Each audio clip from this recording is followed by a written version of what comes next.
There's something incredibly powerful about the moment you stop chasing someone who keeps running away. For so long, you might have been the one reaching out, trying to fix things, holding on to every small sign of hope. You texted first, you apologized first, you tried to understand their silence because deep down, you wanted the connection to work. But the truth is, avoidant people thrive on distance. They feel safest when they're not being emotionally cornered. So every time you reached out, it gave them control. It confirmed that no matter how much they pulled away, you'd still be there waiting. But then something shifts. The day you stop caring, the day you stop reacting to their silence, their mixed signals, their maybe later messages, is the day everything changes.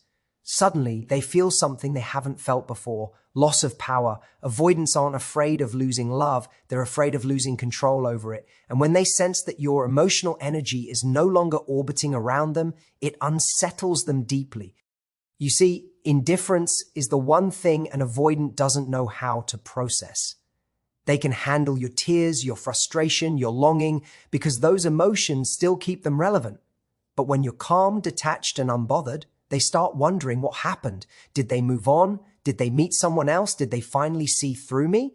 Those questions eat at them quietly. For the first time, you become the one who's unpredictable. And that's when the tables turn. They might suddenly start texting again, casually checking in or reminiscing about the past, little breadcrumbs designed to test if you still care. But here's the thing, this isn't always love returning. Sometimes it's just curiosity mixed with fear.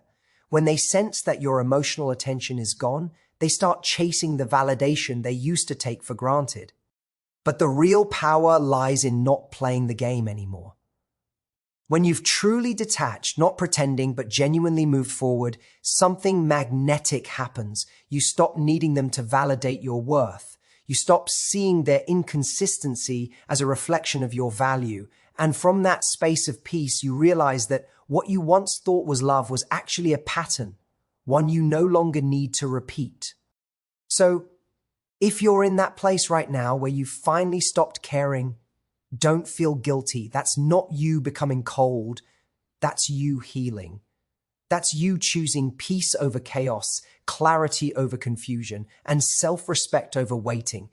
Because sometimes the greatest reaction you can give an avoidant isn't anger, sadness, or closure. It's silence. It's your quiet acceptance that you deserve more, and you're done trying to convince them of it. When you stop chasing someone who keeps running, you reclaim something incredibly valuable, your power.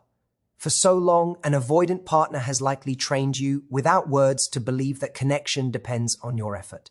You send the message first, you smooth over the tension, you make excuses for their distance, and you hold space for the version of them you hope will show up one day. Every time you do that, you give them the reassurance that they don't have to step closer because you'll always bridge the gap. They don't have to risk vulnerability or emotional effort because your consistent pursuit keeps them comfortable. They know you'll always care enough for both of you. But something fascinating happens when you stop. When you stop trying to interpret their silence, stop rescuing the conversations, stop being the emotional caretaker of a one-sided connection, the entire dynamic shifts. They've been used to a pattern. They pull away, you reach out, they get distant, you try harder. The rhythm feels safe for them because it keeps them in control. They can regulate closeness without ever having to face the discomfort of real intimacy. Yet the moment you no longer feed that cycle, their sense of control begins to crumble. They feel the absence of your energy, the quiet space where your attention used to be. It's disorienting for them because it's the first time they're not the one setting the pace. Avoidants often believe they don't need emotional closeness, that independence equals safety. But that belief is only soothing as long as someone is standing nearby, waiting, loving them from a distance. When that person stops, the illusion of safety collapses. Suddenly, their detachment feels less like freedom and more like isolation. The comfort of knowing you'll always be there is replaced by a void they didn't expect. They might not admit it, but they begin to sense something they've avoided for so long: loss. In that silence, they start replaying moments in their head. The way you used to respond quickly, the way your energy lit up conversations, the way you cared enough to try. They begin to realize that what they once dismissed as too much was actually the warmth that made the connection real. But by the time they notice, the energy has shifted. You're no longer waiting for their recognition. You've stopped giving your power away through over-explaining, over-giving, and over-hoping. This isn't about revenge or games, it's about balance. When you stop chasing, you're not punishing them. You're simply refusing to participate in a dynamic that drains you. You're sending an unspoken message, I'm not here to prove my worth anymore. And that quiet confidence is what truly unsettles an avoidant. They may try to re-engage, to regain the attention that once validated them. But something in you has changed. You've learned that love shouldn't feel like begging for scraps of presents. In that shift, you regain your sense of self. You realize that your power was never in getting them to stay. It was in recognizing when to walk away. And when you do, the avoidance control dissolves because the very thing they relied on, your endless effort, is no longer there. Indifference is something an avoidant doesn't know how to process. They're used to handling emotions like anger, sadness, and even desperation because all those feelings still mean one thing: you care. When you're hurt or frustrated, your emotional reaction still centers around them. It still confirms their importance. Even your pain becomes proof that they matter. But true indifference, when you no longer react, no longer overthink, and no longer engage, is an entirely different language. It's silence where there used to be emotion. And that silence is unsettling, even for someone who's made a habit of avoiding closeness. Avoidant individuals often create emotional distance as a way of staying safe. They fear being consumed, controlled, or rejected if they get too close. So when they sense someone's intensity or deep need for connection, they instinctively withdraw. That withdrawal isn't always calculated. It's a reflex built from past experiences where vulnerability felt dangerous. And yet, even as they distance themselves, they take quiet comfort in knowing that you still care. Your pursuit reassures them that they're wanted, that they still have emotional significance, even if they can't or won't reciprocate it fully. When you reach the point of indifference, though, the emotional script changes completely. You're no longer waiting for their call, no longer checking if they VE viewed your story, no longer building excuses for their silence. You stop giving energy to someone who doesn't meet you halfway. You detach, not out of spite, but out of peace. That calm disinterest is something the avoidant can't decode because it removes the familiar structure of the relationship. For the first time, you're not giving them emotional feedback to measure themselves against. And when that happens, their internal sense of control wavers. They might start testing the waters, sending a casual message, liking a post, or bringing up old memories. Not because they've suddenly changed, but because they want to confirm they still have an emotional hold on you. They want to feel that your indifference is an act, not the truth. Because if you really don't care anymore, it forces them to face something far more uncomfortable than intimacy: irrelevance. The idea that you can exist, smile, and move on without them is a quiet blow to their ego and their self-concept. Indifference is powerful because it's not reactive, it's not performative. It's the calm after you've finally stopped explaining your worth. It doesn't demand attention, it commands respect. When you reach that state, you're no longer part of their emotional game. You've stopped feeding their need for control, validation, or reassurance. And even if they come back, trying to reignite what once was, they'll sense something different in you, a piece they can't shake or manipulate. What they once thought was a predictable dance has ended. They can no longer push and pull your emotions like before. Your energy, once tangled in proving your value, now belongs to you again.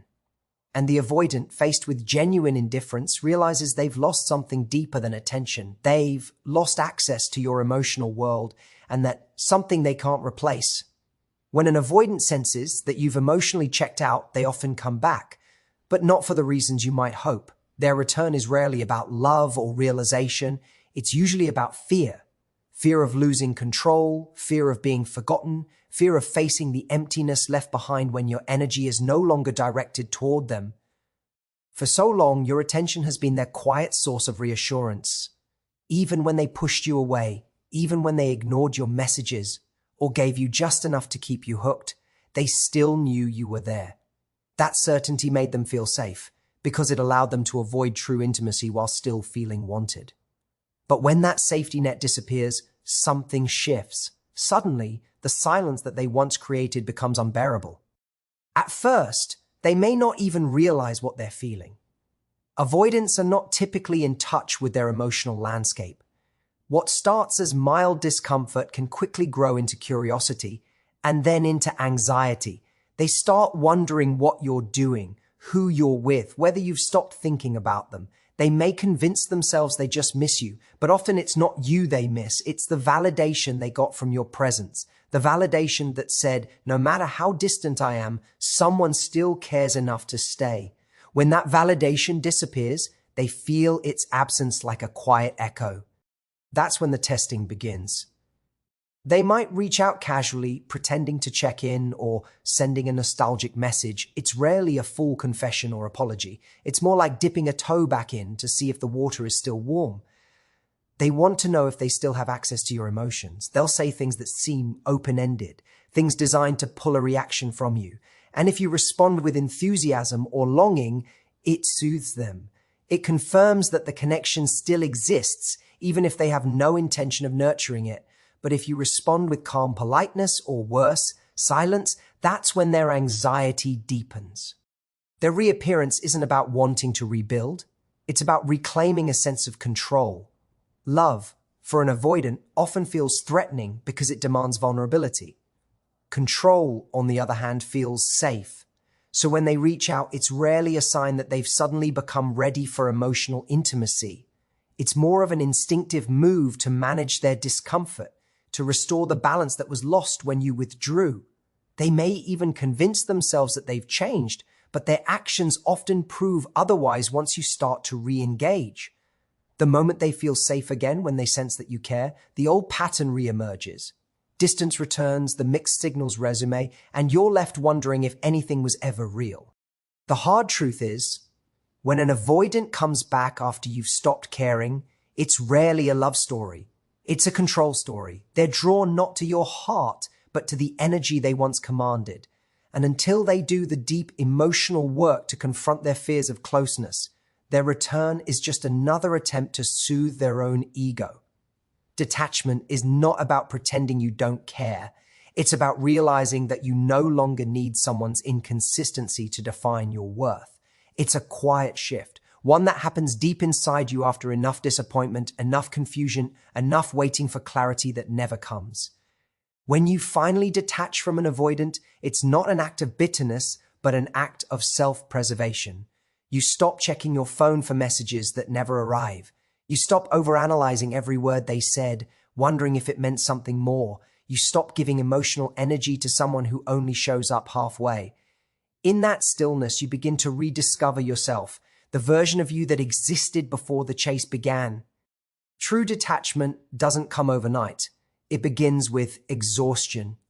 You grow tired of being the one who feels everything too deeply while they seem to feel nothing at all. You realize that no amount of patience or understanding will make someone capable of giving you the intimacy they fear. And as that realization settles in, something inside you softens, not toward them, but toward yourself. You start setting boundaries not because you want to punish them, but because you finally recognize how much your peace costs. Avoidant people often mistake detachment for rejection. They see your calm distance and assume you're angry or playing a game. But what they don't understand is that detachment is the opposite of emotional warfare. It's surrender. It's you saying, I accept who you are, and I no longer need to change it to feel whole. That kind of acceptance is rare and powerful because it removes you from the emotional tug of war that once drained you. It's no longer about winning or losing. It's about reclaiming balance. When you reach this state, your energy changes. The same behaviors that once sent you spiraling, delayed replies, mixed signals, emotional withdrawal, no longer shake you. You might notice them, but you don't personalize them. Their distance no longer feels like a reflection of your value. It simply reveals their capacity. You stop interpreting their coldness as something you caused. You stop hoping they'll suddenly wake up and see your worth, because now you see it yourself. This kind of freedom feels foreign at first. When you've spent so much time reacting to someone else's inconsistency, peace can feel almost uncomfortable. But soon it becomes the only thing you crave. You start investing your energy into people who show up with consistency, warmth, and honesty. You start realizing how much emotional space becomes available when you're not constantly managing someone else's detachment. The most liberating part of true detachment is the clarity it brings. You stop idealizing potential and start recognizing reality. You no longer chase closure because you've already given it to yourself. You learn that love isn't about convincing someone to stay, it's about allowing what's meant for you to meet you halfway. And from that place of calm self-awareness, you finally understand that detachment isn't the absence of love, it's the presence of self-respect. Silence has a way of speaking louder than any words ever could. When you stop explaining, stop pleading, and stop trying to make someone understand what they refuse to see, you shift the entire dynamic. An avoidant person often expects you to react. They're accustomed to your emotions spilling out in frustration, sadness, or longing. That reaction reassures them that they still hold significance in your world. But when you go quiet, not out of manipulation, but from genuine acceptance that you've said all there is to say, it unsettles them deeply. Silence in this context isn't passive, it's powerful. It communicates that the emotional connection they once relied on has dissolved, that their behavior no longer has the same effect on you. When you choose silence, you're not ignoring them, you're protecting your peace. You've realized that not every emotion deserves a response, and not every person deserves access to your vulnerability. You stop sending long messages to explain how they hurt you, because you finally understand that explanations don't fix emotional avoidance. You stop reacting to their half-hearted attempts to reconnect because you see the cycle for what it is, a loop designed to keep you emotionally invested without ever offering real change. Silence becomes your boundary, your statement, your proof that you've outgrown the need to prove anything. Avoidants often misinterpret silence at first. They may see it as coldness or punishment, not realizing it's the natural consequence of emotional neglect. They expect the pattern to continue. They pull away, you chase. But when you stop chasing, their sense of control slips. They begin to wonder what changed. Did you lose interest? Did someone else enter your life? Have you finally moved on? That uncertainty gnaws at them because your lack of reaction removes the feedback loop they depended on. They no longer know where they stand with you. And for someone who values control above closeness, that loss of control is deeply unsettling. Silence also forces them to face themselves. When your words are gone, when your emotional energy is no longer cushioning their distance, they are left with their own thoughts. Sometimes that space becomes a mirror, reflecting back the consequences of their avoidance, but whether they reflect or retreat further isn't your responsibility anymore. The purpose of your silence isn't to change them, it's to heal you. It allows you to reclaim emotional space that was once consumed by constant overthinking, over-explaining, and over-loving. Over time, your silence transforms into peace. You stop waiting for them to notice your absence because your focus has shifted inward. You realize that closure doesn't always come through conversations. It often arrives in stillness. The absence of noise, the calm after detachment becomes the most eloquent statement you could ever make. It says, without a single word, I'm done negotiating my value. It says, I choose peace over pain. And for the avoidant who once relied on your reactions to feel significant, that quiet truth is louder, clearer, and more final than anything you could have ever said aloud. In the end, when an avoidant realizes that you don't care anymore, it isn't about revenge or proving a point. It's about reclaiming your peace. You've learned that real strength isn't found in chasing, explaining, or fixing, but in quietly walking away from what no longer values you. Your silence, your calm, your detachment, those are your final words. They speak of growth, self-respect, and emotional freedom. So thank you for listening, and remember, the moment you stop trying to be understood by someone who avoids understanding themselves, you finally find yourself again.